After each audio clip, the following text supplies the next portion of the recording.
মোটামুটি তো এই যে এরকমভাবে মেখেছি আটাটা এই একটা ঘর বানিয়েছি। ছেলে আমাদের নতুন স্টাইলের ঘর। কি করবে বলো তো, কাদাটাকে নেবে ঠ্যাক করে মেরে ওটা ডিজাইন। যা আমার জামায় পড়ে গেল। ঘরটাকে এখন মাটি দিয়ে লেপতে হবে, মানে এটাকে মাটির ঘর বানাতে হবে।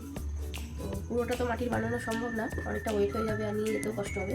সেই জন্য এই পিসবোর্ডের মতন বাক্স দিয়ে বানানো হয়েছে, ফেলে দেওয়া বাক্সগুলো দিয়ে। আমি এগুলো ফেলি না, রেখে দিই, এরকম প্রজেক্ট যেহেতু দেয়, তো সেই জন্য এই বাক্স দিয়ে ঘর বানিয়েছি। এখন চলো ওটাকে মাটি দিয়ে লেপে আনি। তো অনেক মাটির ঘর দেখেছো, তো আজকে আমি সেই মাটির ঘরই বানানোর একটু চেষ্টা করব। তো এই যে মাটি নিয়ে এসেছি, এটা হচ্ছে স্কুলের প্রজেক্ট। এবার এই যে মাটিগুলোকে ভালো করে গুঁড়ো করে নিই, দেখি কোনো পাথরের কণা আছে কি না। তো এটাকে ভালো করে জল দিয়ে মেখে, বললামই তো ঘরটার উপরে লেপতে হবে, মাটির ঘরের মতন বানাতে হবে। তো পুরোটা তো বানাতে পারবো না, জীবনে কোনো দিন বানাইও নি।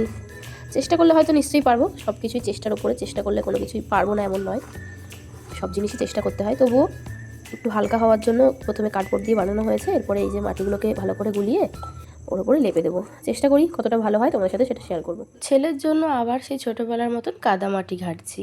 তো আমার কিন্তু এই প্রজেক্টের কাজ করতে ভীষণ ভালো লাগে। তোমরা যদি চাও আমাকে দিয়ে প্রজেক্টের কাজ করাতে, তাহলে কিন্তু জানিও কমেন্টে। মোটামুটি তো এই যে এরকমভাবে মেখেছি আটাটা দেখছো, আটার মতন কথা বলতে বলতে যে ভাবছি তখন দিয়ে যে আটা মাখার মতন মাখতে হচ্ছে, সে আটা বলতে বলতে এখন আটাটাই মেখেছি বলছি। তো মাটিটাকে এইভাবে দেখো মেখেছি, কণা কণা হালকা আছে, তো ওটা বেরোচ্ছে, যতটা বের করার কথা বের পেরেছি। তো দেখো মাখাই,